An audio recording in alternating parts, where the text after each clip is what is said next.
Today is August 4th, 2018.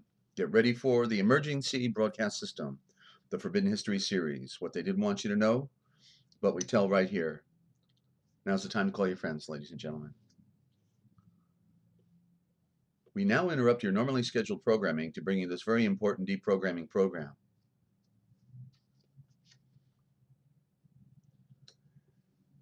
And special thanks to YouTube.com for your hosting the Forbidden History series. Please note that the following views and the opinions expressed on this program are not necessarily the views nor the opinions of the Master Force Group, YouTube.com, Free America Radio Network, our sponsors, our partners, and MFG is a private society. Nothing here was ever to be construed as medical nor legal advice.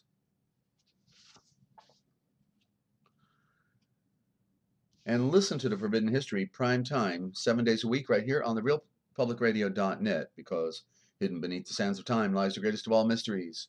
It's the Forbidden History. Unearth for yourself the secret truths that lie hidden just beneath the surface below our feet. What is it that the powers that be do not want you or I to know? Come and journey with us as we explore and dare to know, because it's all right here, coming your way, twice a day, 7 days a week, 9 a.m. and 9 p.m. Eastern Time on the realpublicradio.net, Free America Radio Network. Hey, Love Matters, thank you for the audio check.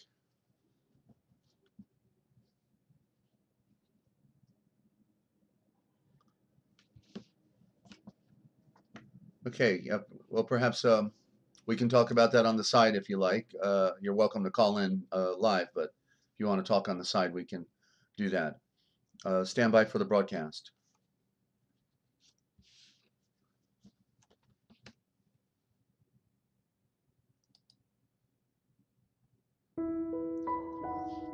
Coming to you. Coming to you.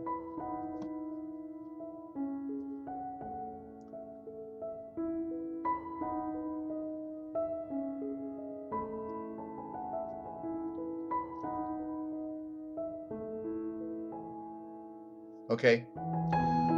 Coming to you live from Studio Z at the Lighthouse in Central Ohio in the heart of Amish country, and Free America Radio Network in the land of dreams, enchantments, and nightmares. It's the Forbidden History series. The great lies of history. The duality revealed. Symbolism, the ABCs of light, the words that kill, the piracy of words. It's all right here, ladies and gentlemen. We are the deprogramming program, hoping to make your world a little better, because truth is sovereign and truth can set you free. It's the battle for the mind. The light is the truth, but darkness is ignorance, ladies and gentlemen, and these are the great antagonists, the one against the other. Hello, Water Bearer, good to have you. Once we can begin to comprehend the true nature of things as they really are, then we can begin to comprehend that there is nothing more to complain about. But if you don't know where you're going, then any road will get you there.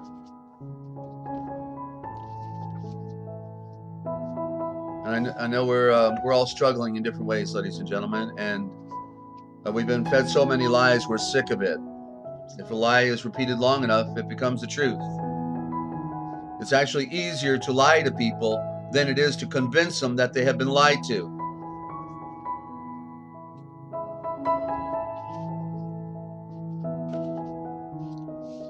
So get ready for the broadcast. We're here and you're there. And let's try to make sense out of the great enigma of our time. Still time to call a friend.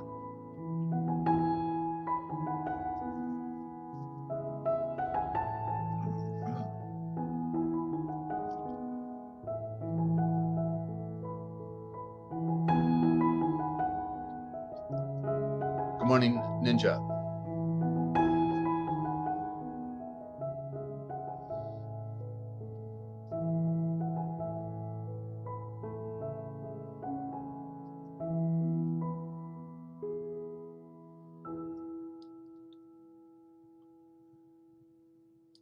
And welcome, ladies and gentlemen, to the Forbidden History series. I'm your host, Desert Owl, a bird who sees in the night, and I simply see too much and wish it would all go away. I could just go to sleep and not have to wake up, because waking up to this reality every day is a struggle for me, And I struggled with just being able to turn it on.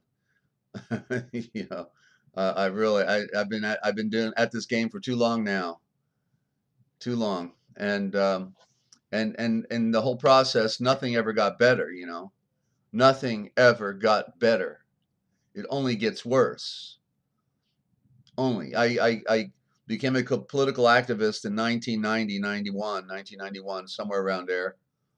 First organization, Council for the National Interest, and we saw so many of the wrongs and the lies and the deceptions, and so I got involved with many other people, and we tried to thank you, Love Matters, and tried to do something to make a difference in our world. We thought we could actually throw the bums out and then get back to our normal lives and get good people in there. But there are a few good people always in all institutions, but at the top, generally they are run by very self-centered and diabolical secret society people that have their own little party going on, and it's all in spite of you and me. Um, there's a party, and we've not been invited to it, and I wouldn't want to go if I were invited, But I saw them at all the public meetings. Every public meeting I went to, there was somebody there willing to brag about he was a Freemason, show us his ring, show us his Swiss special Swiss ID card, from that's where I picked up on the fact that the Great Seal is out of Switzerland because it was on this special agent's identification. They're real proud of their special prestigious privileges and what have you. So yeah, and first public meeting I spoke at, infiltrated by Israeli Mossad. I was probably around 93, after a couple years of prepping and trying to figure things out and finding what I was going to do. And infiltrated by Israeli Mossad. Then they call and tell me how they're going to torture me to death in detail. So that was the first of now a dozen or more death threats, maybe as many as 20. You lose track at one point. And multiple attempts on my life, 4 with automobiles alone. And I'm saying some of this, because Love Matters is going through something right now, she mentioned, and so none of us are alone in this arena. Hey, Sandra, good to have you from down under. So it's the nature of this world. It's the nature of the beast. It's easier to be a beast, I think, than it is to be, especially in this type of a world, than it is to be, on the high plateau where Yeshua says, we have to be perfect because your Father is perfect, and we're supposed to be like our parent, and it's a work, it's a struggle. It's a struggle. No, it's made me what I am.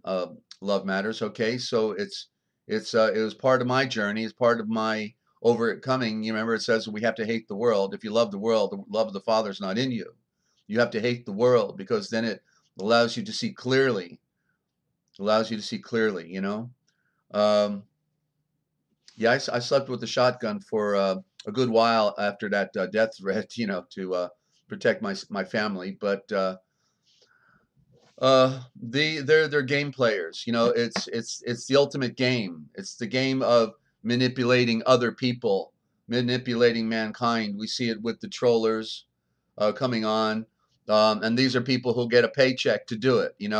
They some of them are in a military think tank wearing their United States British corporation uniforms, and here working against Americans. Remember I told you that we were declared the enemy in 1933, and through the War and Emergency Powers Act and the banking, banking took over. The Jewish banking, Khazarian Jewish banking took over and declared us the enemy. And of course, we always were the enemy in their Babylonian Talmud, right?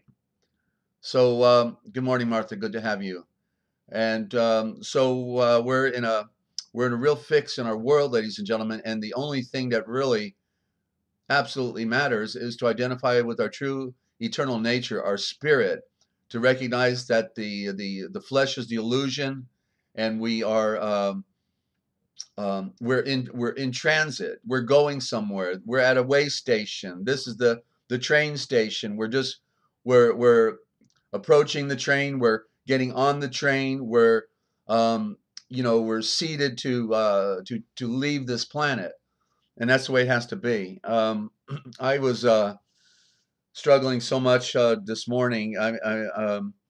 You know, we will all struggle spiritually, to overcome the self, the serpent. The serpent is the flesh. The serpent is the ego, and these are the things we were never taught. I'm one of these mornings, real quick. I'm going to get into the first 3 chapters of Genesis, and I'm going to read it the way you never heard it before, because I know all the tricks they played in the transliteration. I can't do word processing right now. I would have already typed it out and made it available to everyone, but I'll just do the oral version and read it. But yeah, my data's on my other computer. I can't do word processing.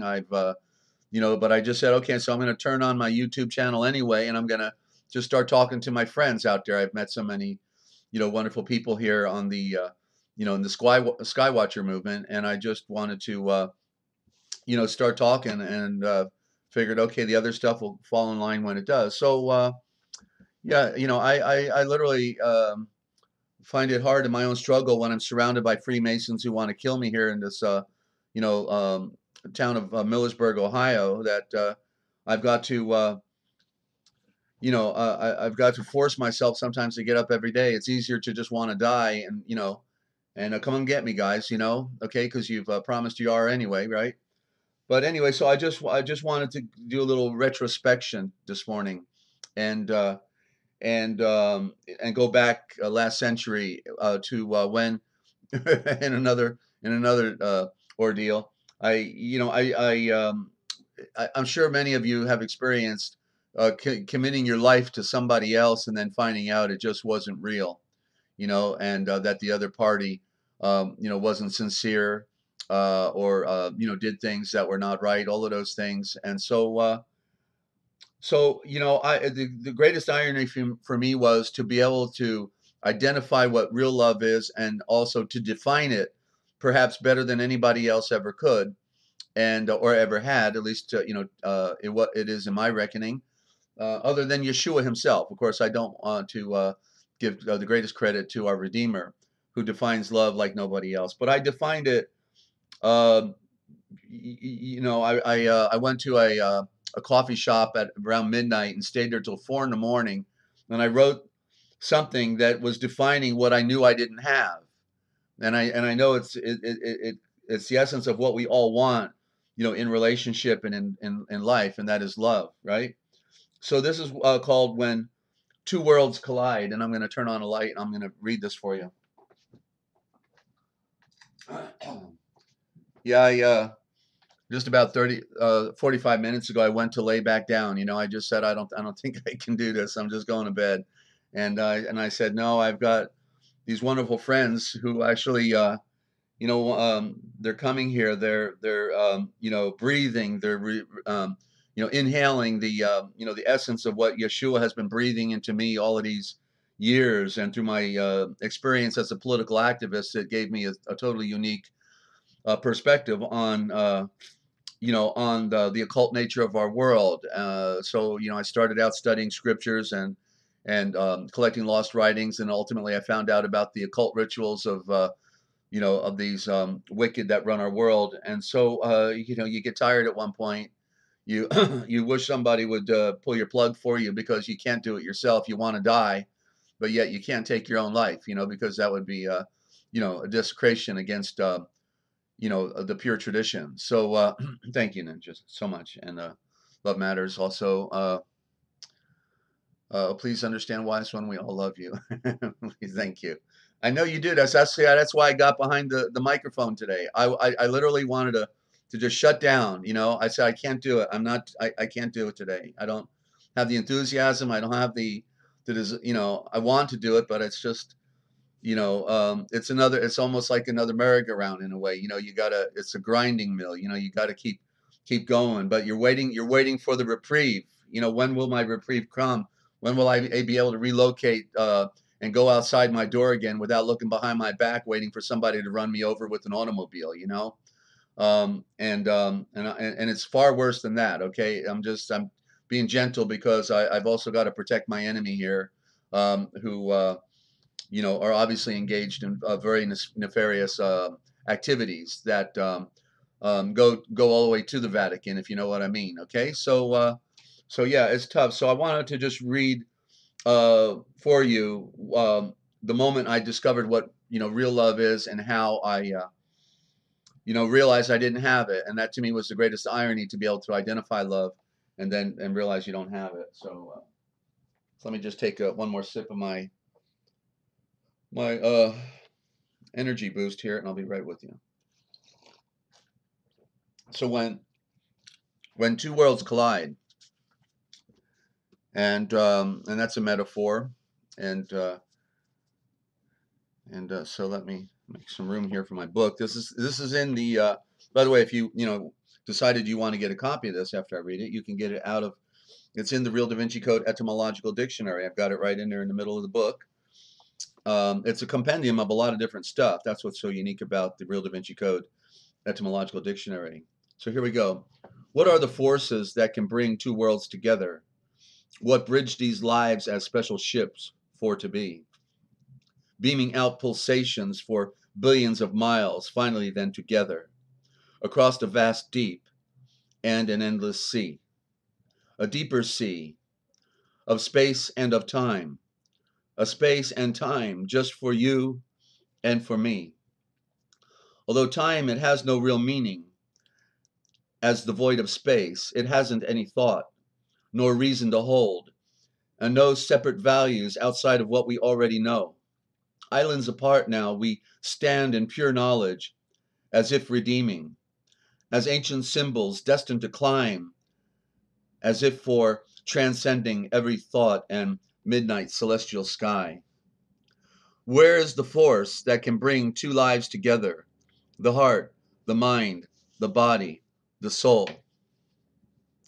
Oh, I have never felt before the pull of such a polaric desire, a derivative for the give and take, a derivative for then to hold. Thousands of times over, we will stand begotten, with a very special but simple fortitude inside. Yet we still stand, standing while most other lives, they are scattered forever, as in the sea-rinsed flickering sand, as with no grapevine then to transcend or to hold. For it is on this celestial plane of a former sun and star that we do stand, both now together, both now and forever, with our mystical bands and tokens, that we all must now endure. That invisible force or forces can bring these two visible worlds together, so that they by a natural course collide and then divide, breaking all apart, and then, if only once, becoming one, to grow, to reform, to sow. The remnants of life, they lie scattered all around us, even as we see each other too, so that we can't help but try at least to try and pick them up, as it is for this purpose then as well, that we, two distant and unique worlds, are now formed and brought together. For how many worlds like this world before us were created as well? Also, how many other lives with life hidden deep within each one truly did exist? How many dreams were forgotten? How many hopes were merely just to subsist? In truth, they abound without any number. Yet is there any real satisfaction in simply knowing how to survive and merely how to exist. A day is ever to be found, and is to be found in one's very own hand. Yet these days have been so long that I can barely stand, and I can remember things even before I was born, though I was still conceived, rightly conceived in a secret land. For then was my sky aglow in pink and red. Up front it was all around me and within my dreams, while the blackness there was the white curtain below, my thumb in my mouth, while I within my mother's womb was there. For I was then considering the all of the all, while thinking about what was to come. This is when I was found, a pulsating conscience, formed maybe even just for you, if only just for you. It was in those proverbial days of hoping and of plowing, churning out that beacon of light as the extension of light, with a power, wealth within, something deemed to be the better, never knowing in what or where a better portion may lie below, just buried and left there to lie, beneath this lost station of time, where now only two worlds apart collide.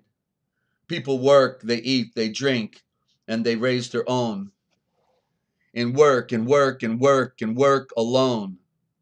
Yet life, she isn't always favorable to us, not seeming in equal proportions.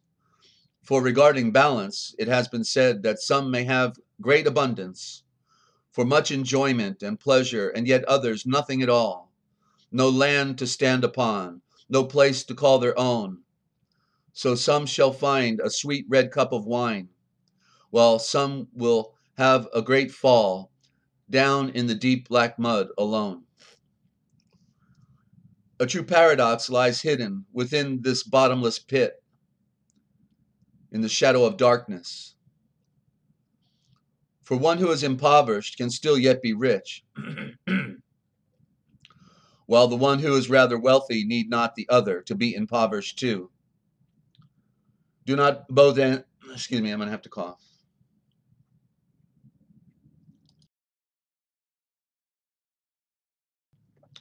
Do not both ends coming together then create a balance in between, finding balance then as the median of life? Let me take a sip here. I'm literally losing my voice.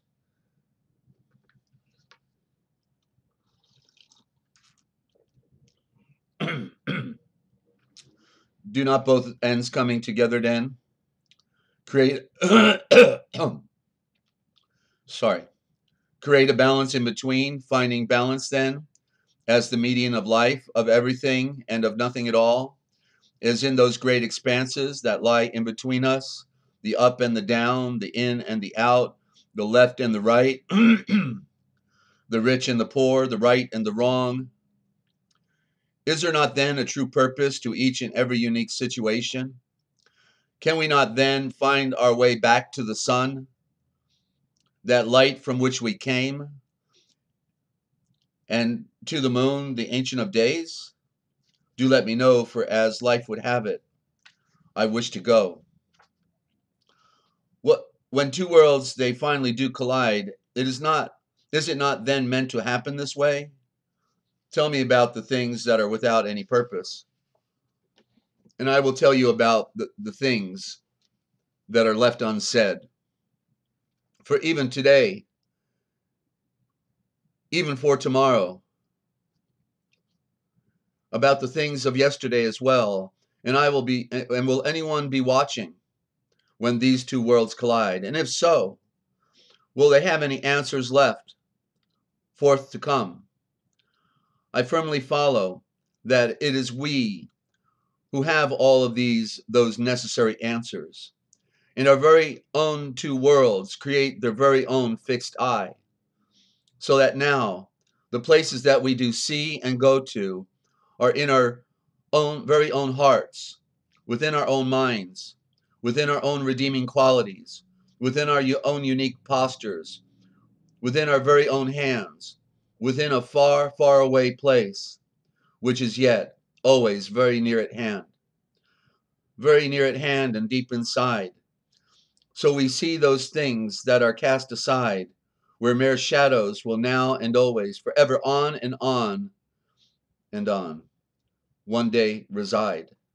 Within those secret places of long ago, where now only we, two worlds collide. It is only two people alone then, who will feel it happen this way, when we two worlds collide. While we can stand in amazement and within a deeper awe, as we tremble in these moments, with all of our emotions and with our reason, with it written in the stars at night beside, questioning all of these sensations for the next eon to come, yet acting upon them with each and every new hidden movement and moment of thought. For we are both silent warriors deep within, and it is because each and every new world has begun this way. For hidden deep inside, I know that there is another way to say that these are the things that happen when we two worlds collide. I want nothing more in my departing to transcend this plane alive, carrying nothing with me but my fulfilled hopes, my fulfilled dreams, my fulfilled love, and to always be walking just one step ahead before all of those who I love, proving out all of those things that are like and that seem so real, and then proving what is not real. For if I am left unfulfilled, then what good am I?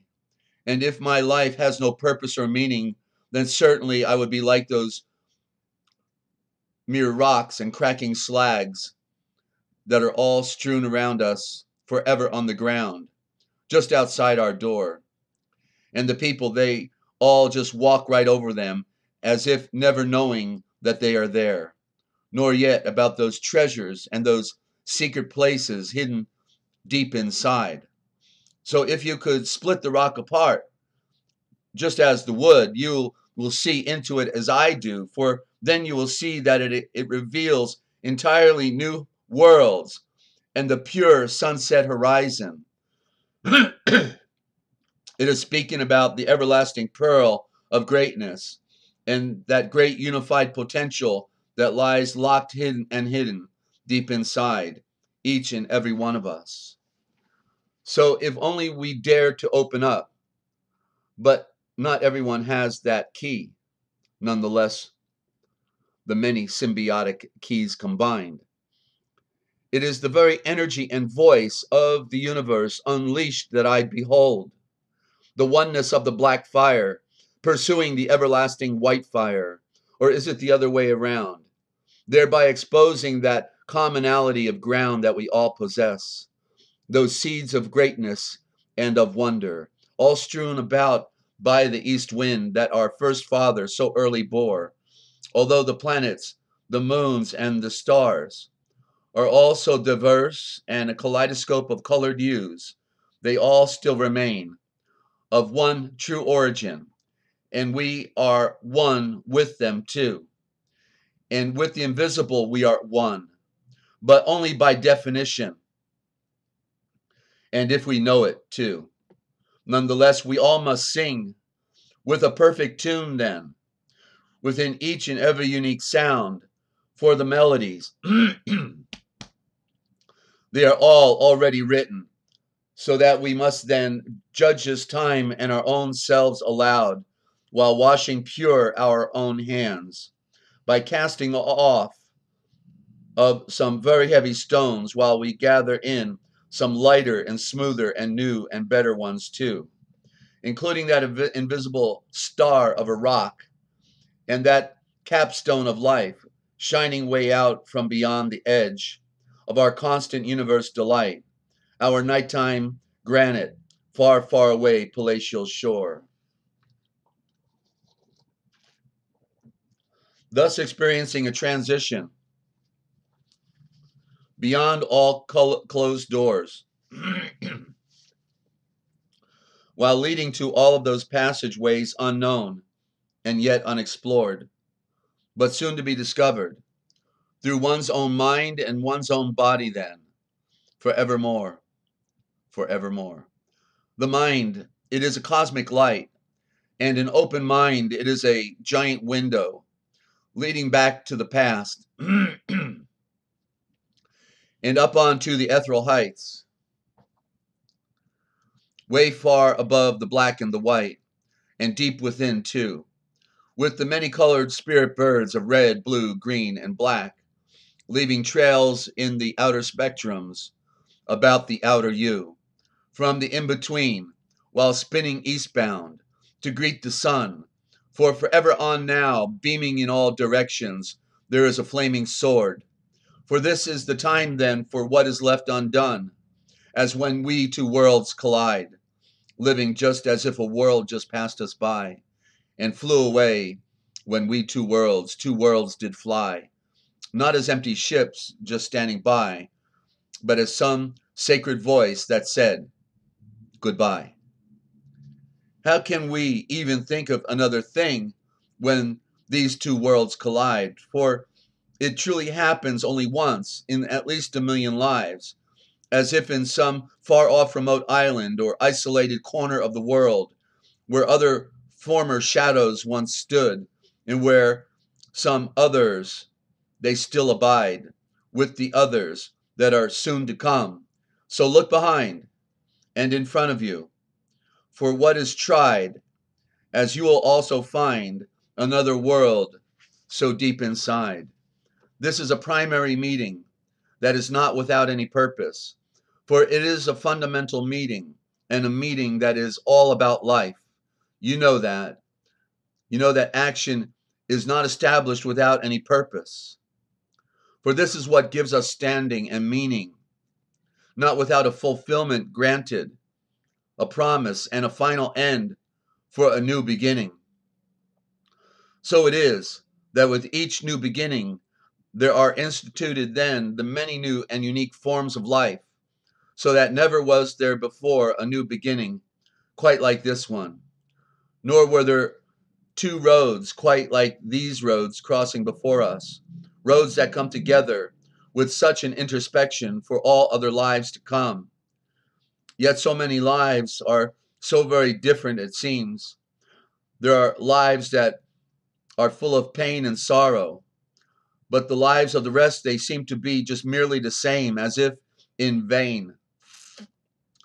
But you will comprehend, and as this does leave me to know, that this is our only time, right here and now, our only time to feel, to see, to sense, to touch, and then to collide headlong in love together, defining for now and for then and for all time that extra existential purpose of oneness and of purity, revealing also all of those meanings and the pieces of the metaphysical plane that are yet hidden, combining to establish the things that are now finally seen, revealing the things to come, just as we two worlds collide.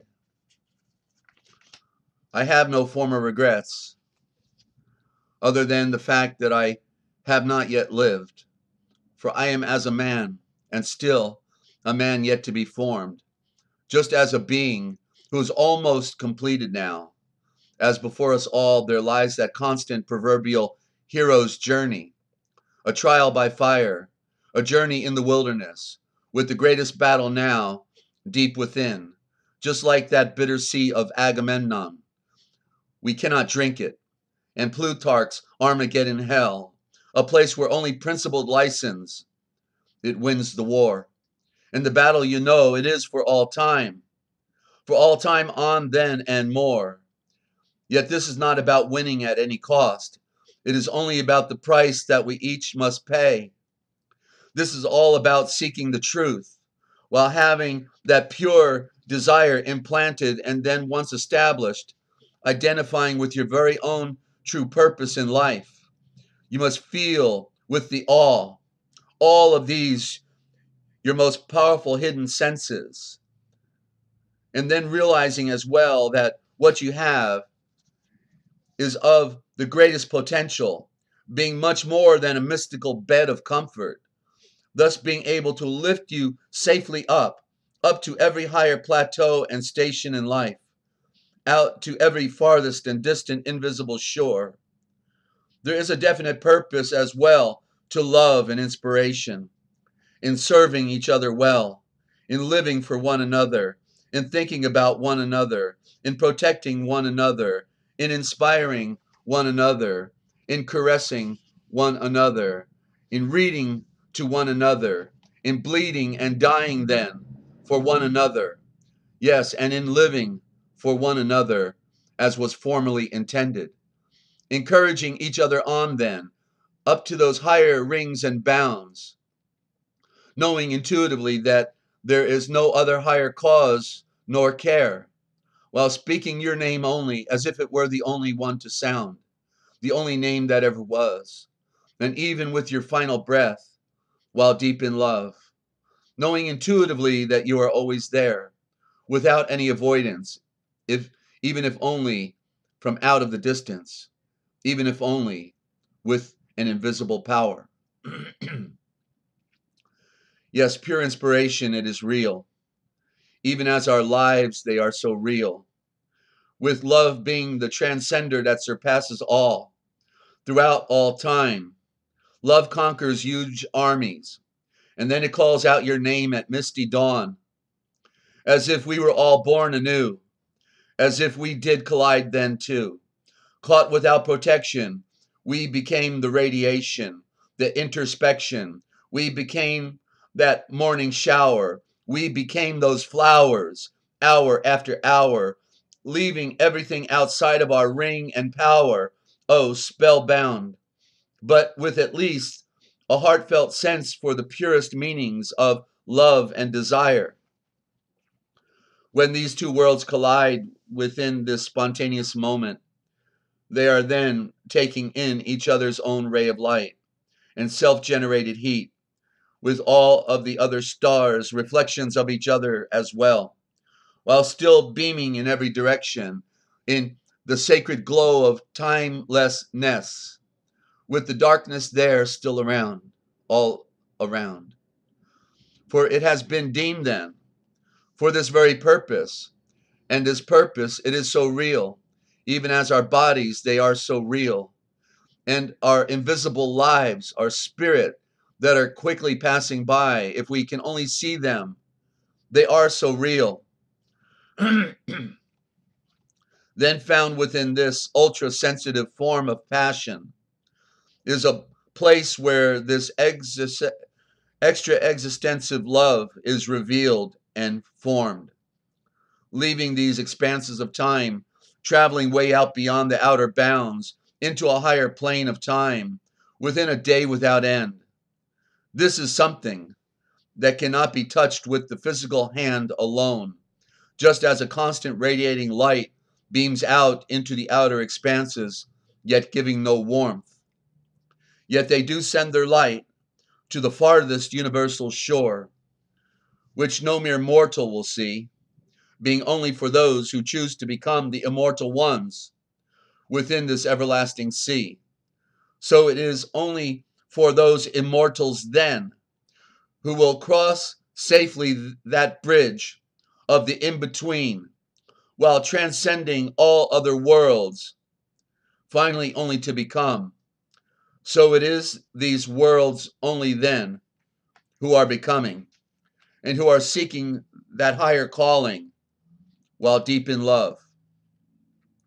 I did not choose to come into this world, nor into this unique form or time, forming way out of the darkness, from the root of life, way out beyond forever. It is a pulsation, even as that of a lighthouse beacon, expressing its own very unique message and signal call, calling out only to those closely passing ships, while it constantly says thus, please do take care, for you too must be there, just as I am here for you. So you are there for me. For there are many, many rocky crags, down deep in the dark below.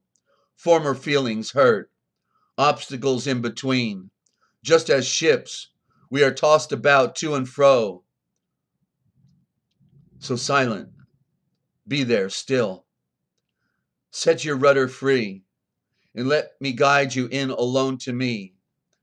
Be there now, and steer ahead towards that light that sets us free.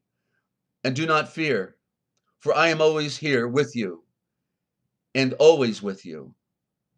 So you must know by now that if you can cross that great expanse of feelings, and the darkness then of matter, that endlessness of sea, and feel that former light sensation of that magnetic land that grabs on hold, within the smell of a shore that is mixed with salt and wonder, within this salton sea, while being moved on further then by the changing air, you will have truly defined then, for then and for now, your only hope and purchased possession, your pearl of great price, that is your mind. For who would not be grateful for landing upon this shore, knowing also that that most, would not want to chance another endless flight alone, across those many beacons of sound at night, having to do this all alone again and again and again, alone, as if there still would be another stand of pure land left, for only careless hands would drift on through these endless lands, thinking that they will not be broken up upon those distant rocks, while seeking endless shores, as if for tokens for that which is real. So love. What rules love then? In what causes us to take hold onto those things that we seem to treasure the most, and to those things that we should treasure the least? I will never now forget what life was all about when these two worlds they did collide. For it was one thing to be alone, as if being in a stormy sea, and a totally different event to come, together with one another as if one, with another being truly one. But if through this life we alone must go, then it is this that I will always know, that collide I did and headlong too, with another passing ship of the night, way out straight beyond the blue, that unique once distant planet island of ancestral ancient charm and vibrant form, the Elohim, of distant sounds, of beautiful ground, in a heartfelt flutter, wearing all of those sensuous colors of the sky and rainbow cloud. For it is this love that I will never forget, nor shall I have it ever again, as at this time still, when we, two worlds, we did collide. 1994, Desert Owl, all rights reserved. And there you go, ladies and gentlemen, when two worlds collide. And that was when I was at the end of my 17-year marriage, and stayed up all night at a coffee shop defining all of these things that were about my state of mind and being at that time. And life is tough. It's more more people, it seems, go through the wash and rinse cycle of divorce and wasted time and energy than anything else. I'm glad it resonates. Love matters. It should resonate with most, I would hope. We're so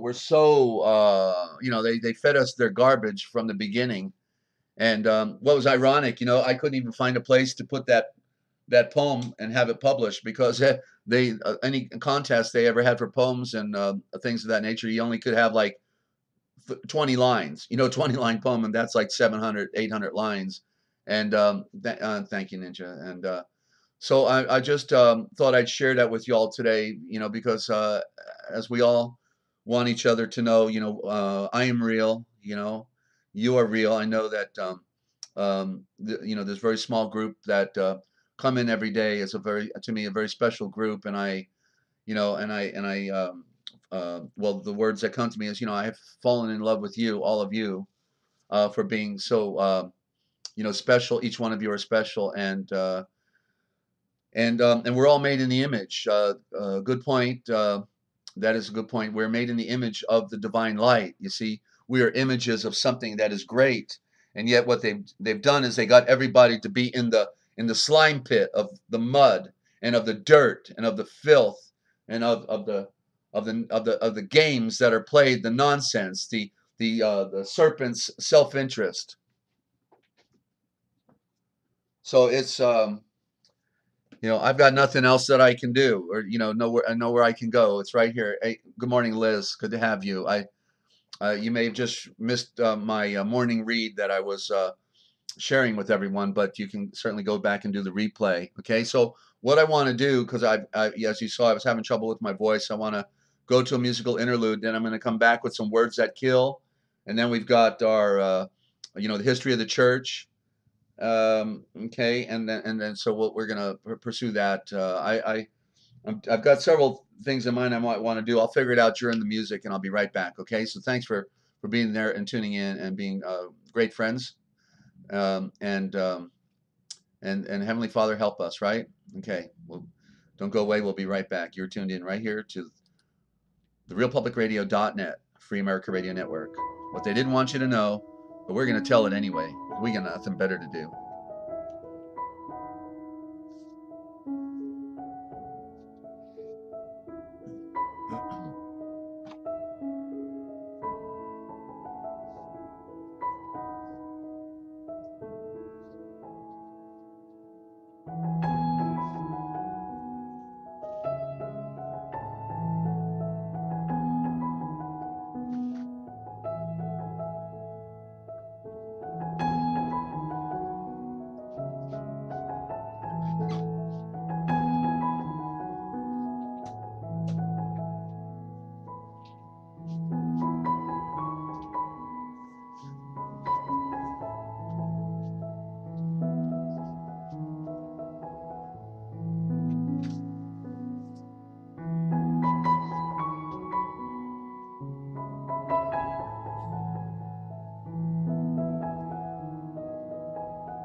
Here I am typing when I could be talking.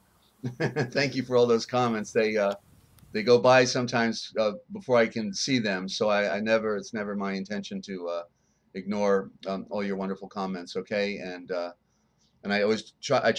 I'm been trying to do reviews, but I'm getting behind now. I don't know if I should even do reviews anymore. I'm just so overwhelmed. I need to get in my workout program too. I've not been able to do that for the last month and a half. So I can feel the age of 62 wearing on me, you know. And if you just sit in a chair all the time, all of a sudden you don't want to get out of it. You know what I mean? So I've really got to get cranking. But you know, I thought since I'm doing something a little different this morning and trying to be introspective and retrospective, I actually have a great read in the Arco volume, so I can do a book review.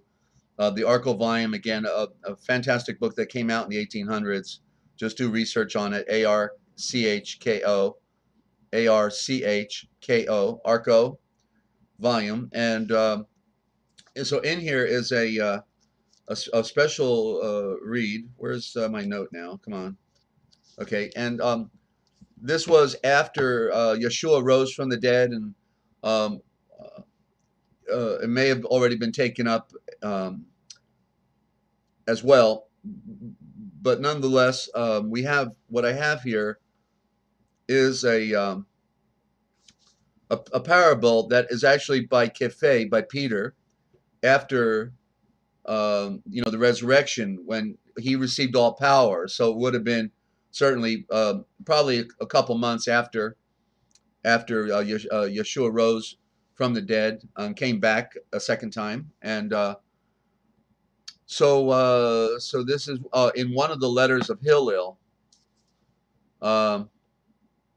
And because Hillel was taken back by the quality of, you know, the quote-unquote Christians, the Moshiach game, and so he wrote about it in his letters. And Hillel, in the end, Hillel the third at least, becomes a Christian.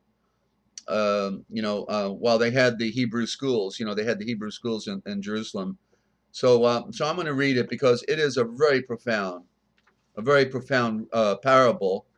And not only does it show the quality of Kefe, how he becomes very much like Yeshua in his oratory, but also how this particular parable is so important to us, you know, because sometimes we just will think we're not worthy, and we you know, we can't live up to the greater standard that has been set before us. And so we you know, we need inspiration, and this was a very powerful one here. I'm just making sure I'm going to start at the right page. I'm looking here because I think I should back up a little bit. I see that yeah, Hillel's being a little. I'm going to start at the beginning of Hillel's letter because I want to see the way he draws into it. Okay, this is in the Arco volume, chapter 9. And by the way, the text of the Arco volume is on the internet. If you did a search, you would find it on the internet and have access to it without buying the book. And this book is out of print. You know, by Keats, Keats, is out of Connecticut, is out of print. They're no longer in existence, I think. So chapter 11, the Hillel letters regarding Yahweh's providence to the Judeans by Hillel III. The following letters were translated and sent to me after my return home. Mahan. And this is the pastor in the 1800s who compiled all of these writings, okay, of our ancient past. So first letter, to the noble and persecuted sons of my father, Yabal Alahe, who is well, yeah, actually, you know, I know the little tricks that the Balaisos do within their transliteration, and so they changed the masculine here, and it's really feminine, because I know that because it's Hillel speaking, and so they had the mother. That's why they said at the Last Supper, "Show us the Father." So Israel was serving the mother. So to the noble persecuted sons of my mother, Yahweh, Elahe, who is too wise to err in her judgment, and too mighty to let her kingdom suffer, or her children to be persecuted beyond what is good for them. seeing and reading it for myself, our desolate condition, we must know there is a good reason somewhere for our former history and the dealings of Yahweh with our forefathers. It is evident that it is not because she is neglectful of the interest of her children. So it must be on our own account. Well, I think he's hit the nail on the head.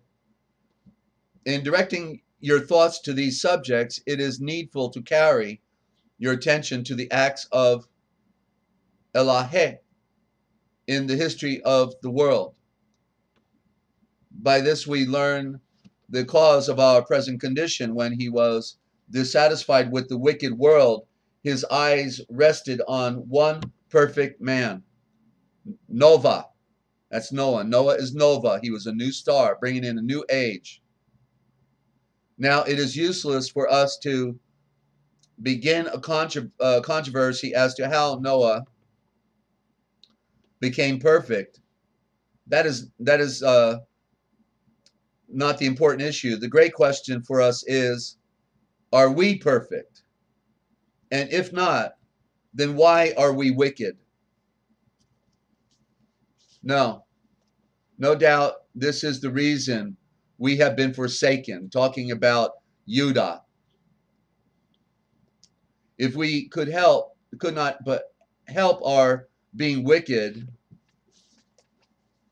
then we are persecuted wrongfully.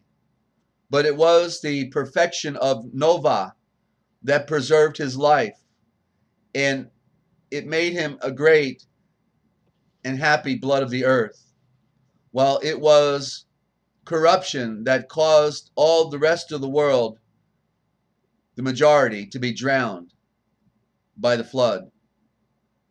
Then follow along the line of Abraham. Yahweh found him perfect and loyal, and on this account made him the father of all that are loyal and perfect in conviction. And so it is with hundreds of others that I could name in our former history. I would ask all of the Judeans in their dispersed condition to read the entire history of our race and see the dealings of Eloheh with those who are perfect, and her judgments upon those who are blind and far off. Now, Eloheh makes selections of certain individuals to relieve others.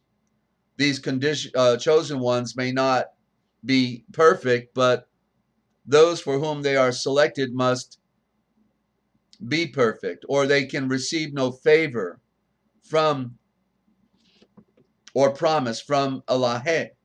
Look at Moshe. He was an infant.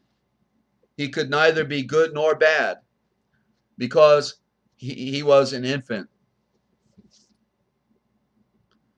And he could neither be good nor bad because he was at that time powerless. But Yisrael was perfect at the first, and so it was by reason of Yisrael's innocence that Moshe was selected. Hence, from the babe in the basket, we find the long chain of displays of Yahweh's mighty works and walk in saving and defending and confronting the innocent and perfect, simply and alone because they were innocent and perfect. And this is the only reason why Yahweh has ever bestowed special favors on anyone, just because he could. And I am sure this is all that is necessary to justify her, the androgynous one, in her dealings with the seed of the moon. Remember, we're talking Israel, and they were following the feminine. If she creates blood of the earth and gives them all necessary power and opportunities to be perfect, and they refuse, then they are to be blamed and not she. This is the reason why she condemned the world with the flood. This is the reason why the Meitzarim Egyptians were drowned. This is the reason the Sodomites were burned. This is the reason the Canaanites were destroyed. This is the reason we were sold into Babylon. And oh, for a mother star spirit to rise up, as did Samuel, for Saul, to tell us the reason we are again forsaken and cast away. Why is it that our city and the pure temple is forsaken and desolate? Well, if he's writing that, it's got to be after 70 AD when he wrote this. Why the temple is forsaken and desolate. So this is after 70 AD. I'm just taking a note here. That's the first I've pinned it down. I missed this. 70 AD. Okay. Why is it that Elahe does not fight anymore the battles for Yisrael? Why is it that we have no leader that would be safe for the people to follow? Why is it that Yisrael is actually turned against herself, and that every destructive blind bird is permitted to pluck her, and her best friends are turned out to be her best enemies? Why is it that Josephus sold Galilee to the Romans? There you go. There's the time setting right there. Josephus. Okay, it's all coming together in the timeline. Wow. It's been a while since I read this, like several decades. Why is it that the sanctifying of the Spirit is withdrawn? Why is it that the Urim and the Thummim in the temple have not changed the color of its stones in 30 years? Why is it that the light of the threshold in the temple has ceased to burn? Why is it that the Judeans have lost the sense and feeling of brotherhood and fight each other like wild beasts of the grave until Elahe has handed us over and permitted the Romans to devour our remaining heritage, to burn our city, to destroy our beloved temple, and then to drench it with the blood of its own devotees? I know that many of my brothers, more particularly the Amen Prius, would bring severe charges against the administration, and of course indirectly impeach Elahe. And Elahe is the singular of Elohim, and Elahe is the Virgin Mother in that sense, what Mary symbolized, the Virgin Yisrael. But it may be, my brothers, we mistake Allah's designs in all these things. and may we not be equally mistaken in regard to our desert, our desert, or misfortune. Yeah, it's a bad translation. Misfortune, or in our discredit in her dealing with us. We know that the guilty party is apt to think that the law is too severe, but we may never think so when it is others that are suffering, and most especially if we are the party against whom the criminal has offended and done wrong. When a Judean becomes mean and disobedient and violates the Judean law and injures us directly, then we propose to stone him until he is dead, if his actions have been such as to deserve such a sentence.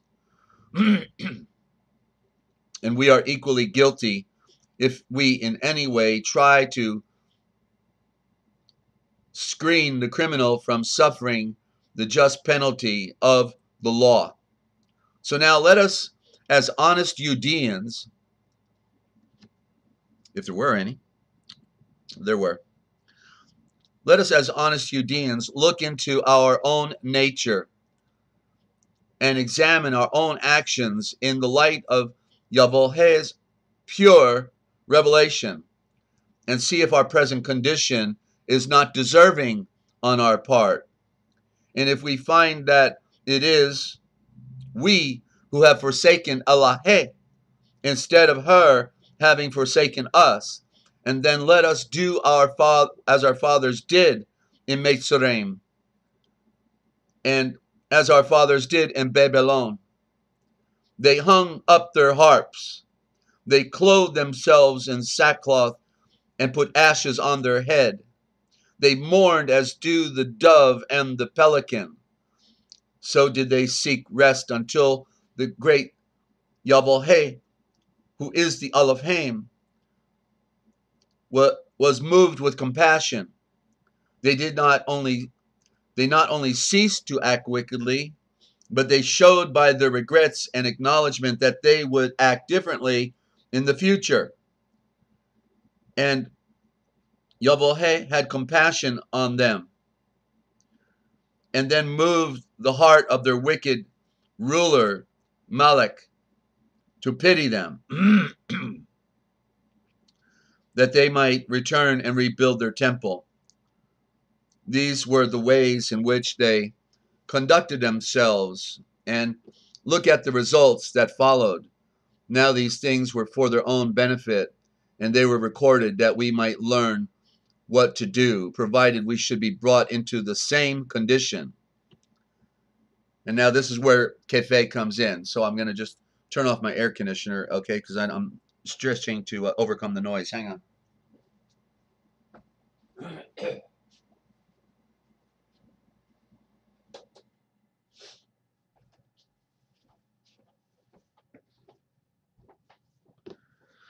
Now, I wish my Judean brothers to comprehend that I am not a follower of this Nazareth that has created so much strife among our people. Neither do I endorse his new doctrine. Yet I think it would be well for us not to be too hasty in forming our conclusions on this or any other subject.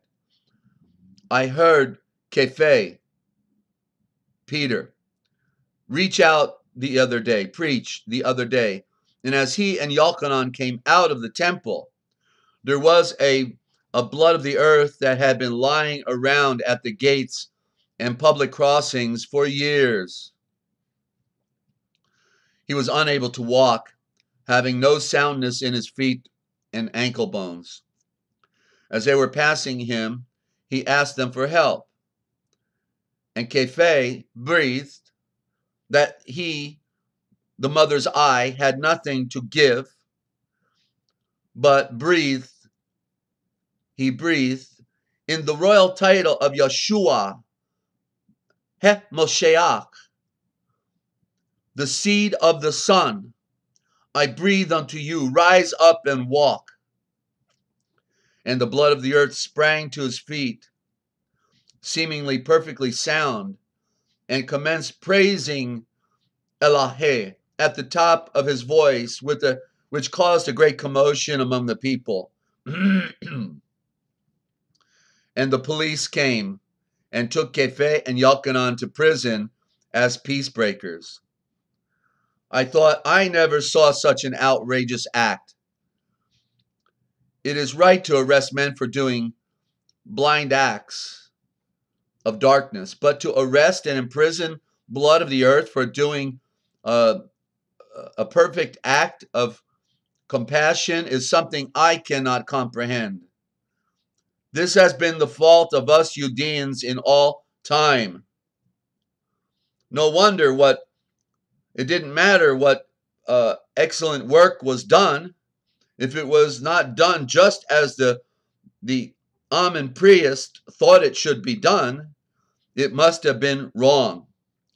When I saw the act of Kefe, towards that helpless blood of the earth, I breathed to myself. Now, there is the power of Moshe'el. There is the power of Yahweh revealed in the earth, in man's flesh, in earthly form. There is the power needed by us Judeans to reinstate the royal domain, the sovereign domain of the Son. This is the power that has followed the Judeans in times past. And the only distinguishing mark that made us different from all other nations of the earth. This was the peculiar power of Yeshua, the Nazarene. And because he did not work according to the Judean rule, they condemned him to die. It was not because his works were not perfect works, but because he did not do them according to the Judean custom. And we should add that Judean custom is the Babylonian Talmud, not the Torah, which is the Orah. I was forcibly struck with Kefe's sermon. He breathed, and of course, Kefe again is Peter. He breathed.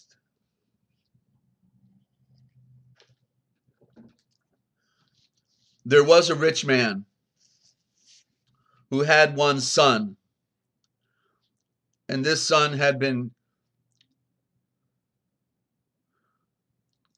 trying for a long time to build himself a house. He was homeless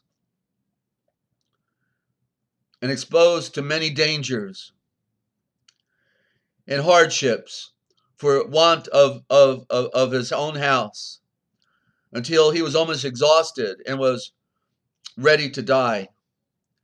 And his father had compassion on his son. And so he built him a house, a great house, with everything that was necessary for the comfort of his own son. And then it was finished, and he went and brought his son to take a look at it. And his son was so delighted, and he said, it was much better than anything that he could have built himself. And his father said, "Son, I love you, and I want to give you this house. Will you accept it?"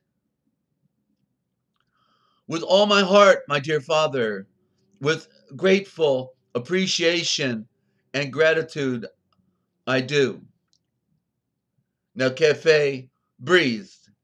So here is the picture of the world, which has been working, struggling, striving for ages and ages to build for themselves a place for the soul of man.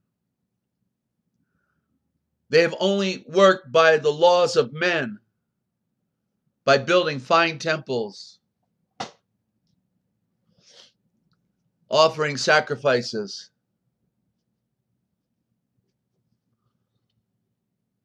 by paying of tithes to Yahweh, by walking hundreds of miles to temples, barefooted and bareheaded, by keeping sacred days and festivals, and all to no good end.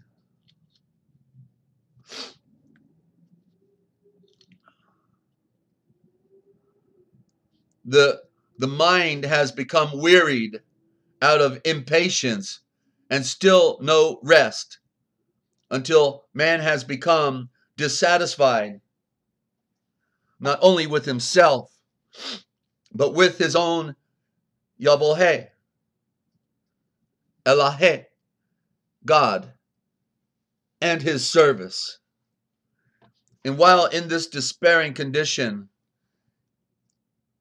Yahweh, who is the great Elohim, our Father who is one, comes in the character of Yeshua, whom the Judeans crucified, and in his death, he prepared a house of rest and now proposes to his offspring to accept what it is that he has done for them and to stop working needlessly and worrying to try and fit themselves for a higher position in the world and a happier life.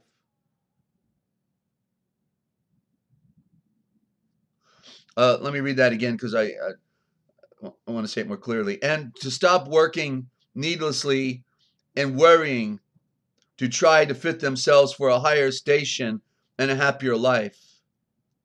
And Kefe asked, who will accept this offer? And Kefe breathed. This house was very beautiful to look at, and it is in every way suited for his son, yet he still could not enjoy it from the fact that it had no furniture. And so the son immediately went to work and worked and labored, trying to make furniture that would suit himself. But notwithstanding, he could not get a piece of furniture that would last. And it soon became useless because it did not suit him properly. Then the father went to work and made all manner of accoutrements and furniture and presented it to his son. And every piece fitted the place where it was suited for its own purpose, for which it was made, so that the son was well pleased. And the father said, my son, all this I am giving to you, offering to you, my son, because I love you. Will you accept this? And so his son breathed, with all of my heart, my dear father. This pleases me better than if it had had the power to make it for myself.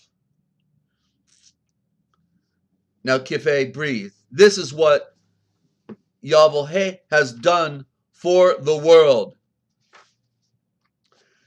Instead of purifying ourselves by man's doctrines of washing and by cyclical fasting and by special periods of prayer, by penitence, and by all the works of the written law of Elohim has given to us, Yahweh has given to us a purity instead that can last forever, that will suit us and will please him. Once again, Kefe breathed. This son was all dressed in rags. His clothes were worn out, bare-threaded, in trying to build and fit himself a house, and he was ashamed. And he went to work with the intent of trying to clothe himself properly, and yet the harder he worked, the less success rewarded him. And after he had worked hard, his father went to work and wove for him a seamless white robe and presented it to his son and breathed, my son, don't you know I love you?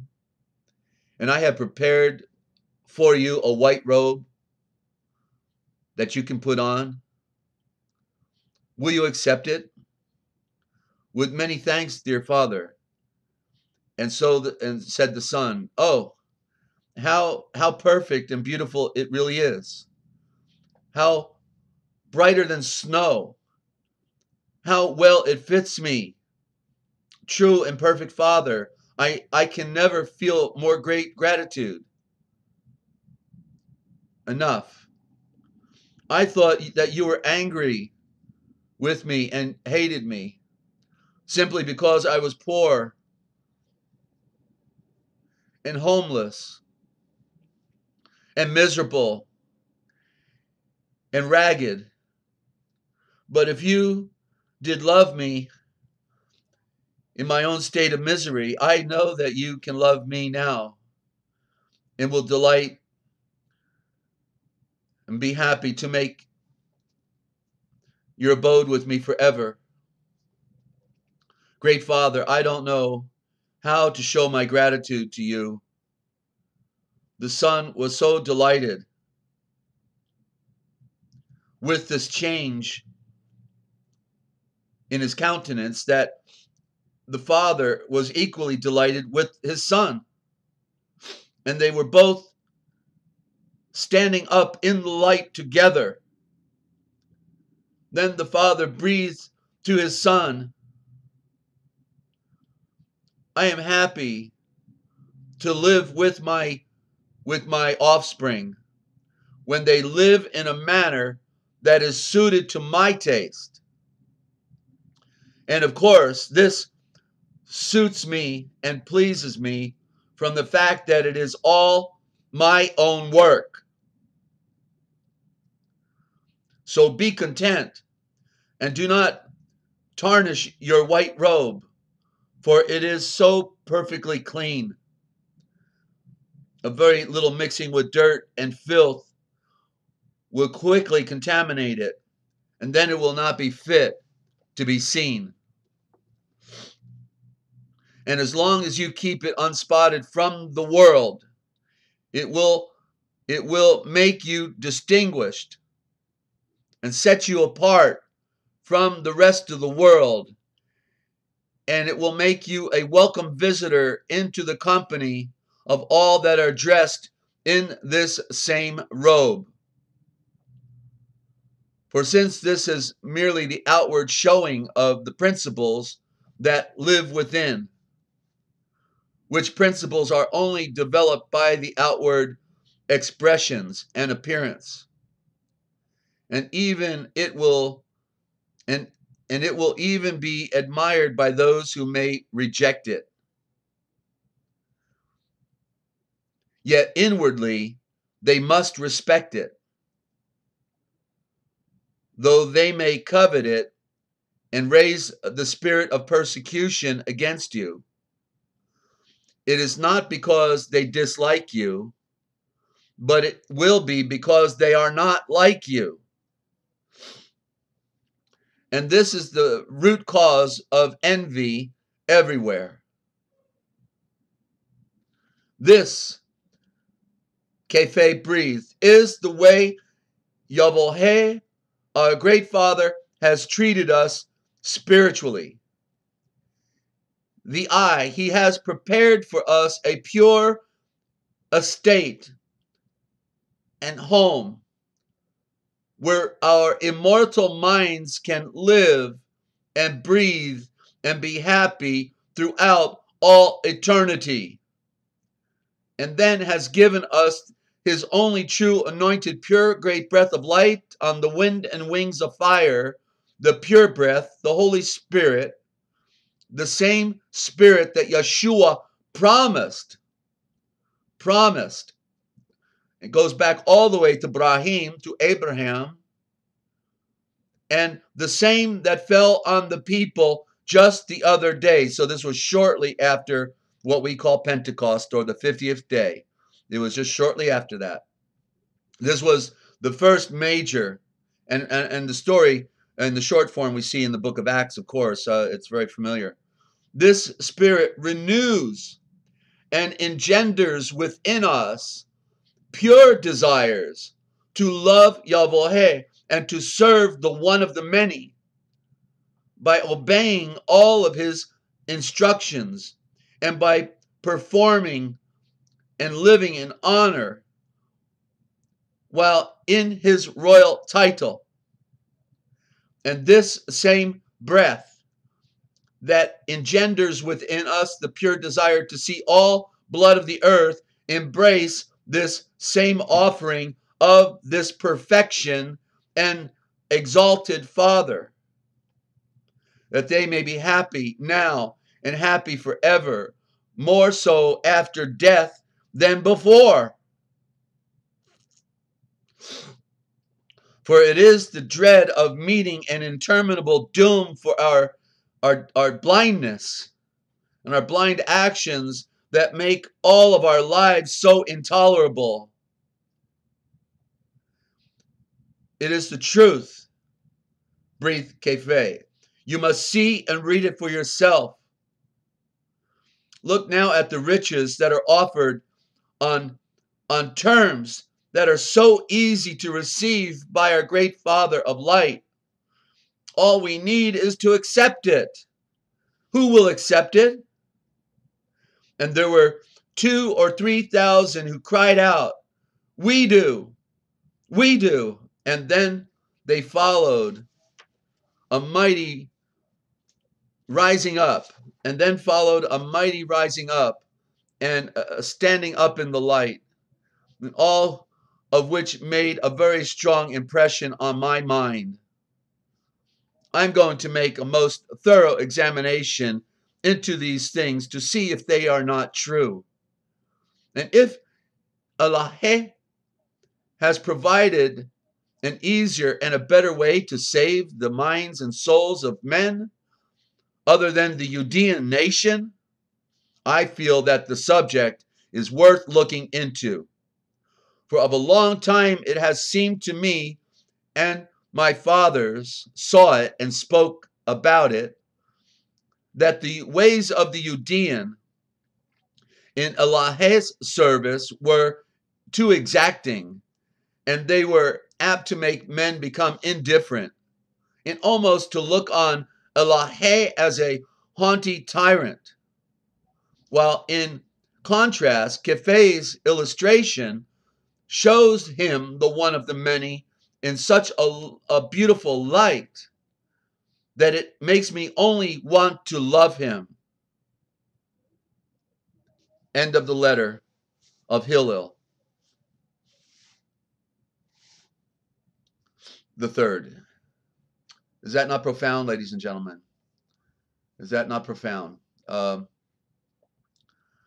This is the stuff that has been hidden from us. This is what has been stolen from us. One of the most profound, epic, how it may have even been in the book of Acts. It may have been. And then, as we know, all of our scriptures have been filtered. And so we don't, now have to go gather the fragments wherever we could find them. And how tragic. And it is true that Hillel, as he declared he was going to go do an investigation, he became a convert. He was transformed into the true religion, the true spirituality that Yeshua provided. They had the schools, the schools of Hillel, and so they were preparing their lives to receive the truth. And so how could he couldn't deny what he could see with his own eyes. He was wise. So real special. If any of you want to call in, the line is open. 608-566-7295. My voice has been rather challenged today. I don't know if I should go any further doing any reading or discussion. But if you want to call in, you have a comment or question, I'd be glad to take your call. 608-566-7295. 608-566-7295 or FreeAmericaRadio. FreeAmericaRadio. And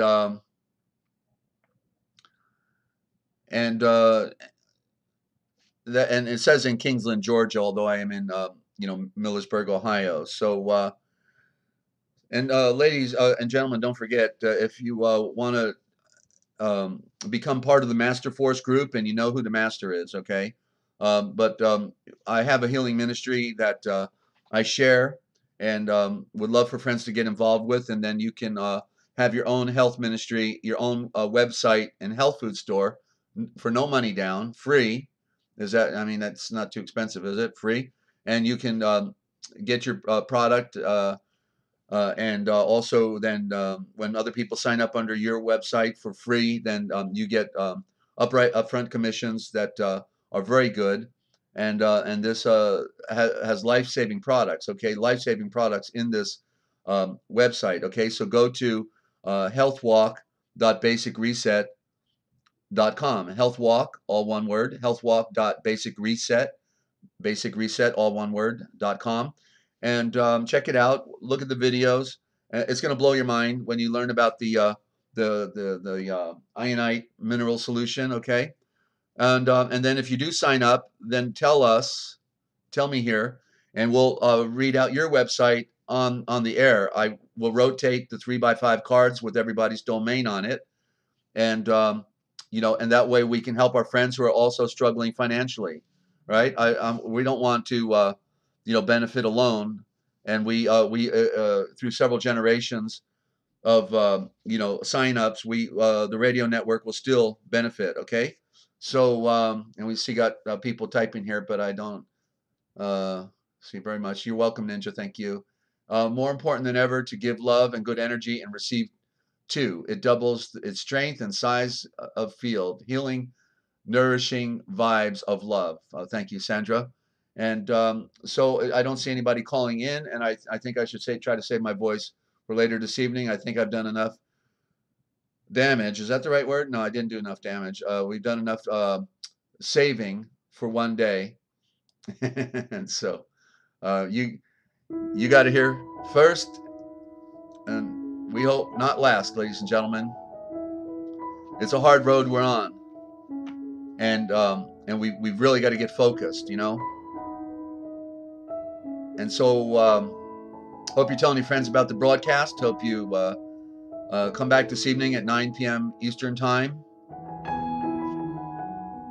And just don't forget, I'm Desert Owl telling you, if you want to know the future, just look for the Forbidden History right here every morning, every evening at 9 a.m., 9 p.m. Eastern Time. It's therealpublicradio.net. Can you tell? We're the real McCoy. They got all the money. We don't have any money, but we get the job done on a song, a wing, and a prayer. And you, ladies and gentlemen, are our prayer. And so thank you for all of your love and for sharing with us as well. Okay? Be well. And thank you, Martha. Thank you, everyone, for tuning in. I'll see you.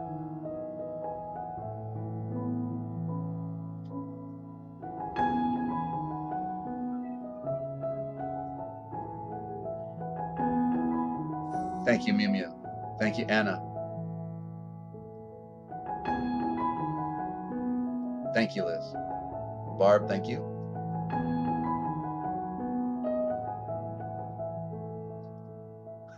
Okay, glad you're on that apple cider vinegar. Thank you, Sandra. Awesomeness. Well, that's a new word, isn't it? That's a good one. It's a lot of letters. Awesomenesses. All right. I was just an accident waiting to happen. That's all. Still working on myself, Thank you, Liz. Peace and love, everybody. Be safe.